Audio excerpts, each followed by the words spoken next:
compatibility between the sort of sophisticated scientist, which we hear part of the time from John Lennox, and it's impressive, and we're interested in the argument about multiverses and things, and then having produced some sort of a case for a kind of deistic God, perhaps some God, the great physicist who adjusted the laws and constants of the universe.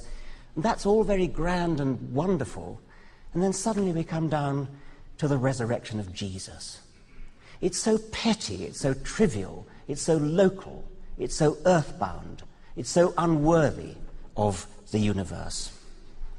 When we go into a garden and we see how beautiful it is, and we see coloured flowers, and we see the butterflies and the bees, of course it's natural to think there must be a gardener. Any fool is likely to think there must be a gardener. The huge achievement of Darwin was to show that that didn't have to be true. Of course it's difficult. Of course it had to wait until the mid-19th century before anybody thought of it. It seems so obvious that if you've got a garden, there must be a gardener who created it and all that goes with that. What Darwin did was to show the staggeringly counterintuitive fact that this not only can be explained by an undirected process. It's not chance, by the way. Entirely wrong to say it's chance. It's not chance. Natural selection is the very opposite of chance, and that's the essence of it. That was what Darwin discovered. He showed not only a garden, but everything in the living world, and in principle not just on this earth, but on any other planet, wherever you see the organized complexity that we understand, that we call life, that it has an explanation which can derive it from simple beginnings by comprehensible rational means. That is possibly the greatest achievement that any human mind has ever accomplished. Not only did he show that it could be done, I believe that we can argue that that the alternative is so unparsimonious and so counter to the laws of common sense that, reluctant as we might be, because it might be unpleasant for us to admit it, although we can't disprove that there's a God, it is very, very unlikely indeed.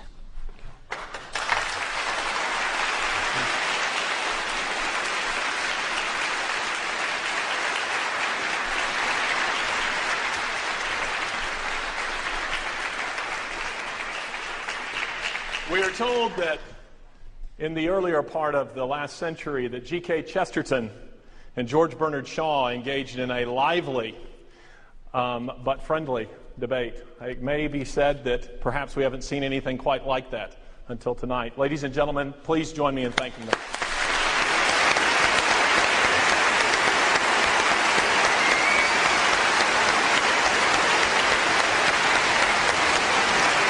Thank you, Richard.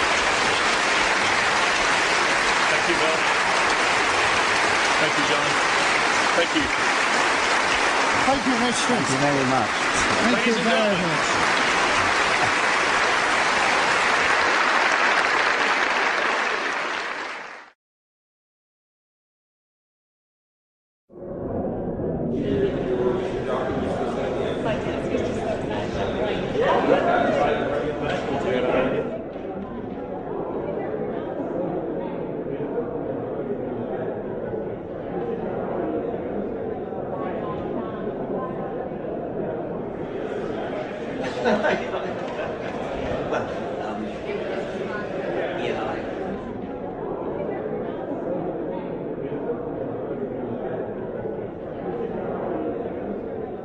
Very powerful influence, and we get nowhere by simply ascribing our beliefs to background, because I could say exactly the same thing of atheism.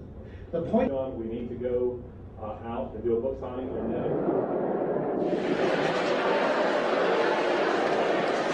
Dr. Lennox, thanks for what you did tonight, brother. Appreciate it.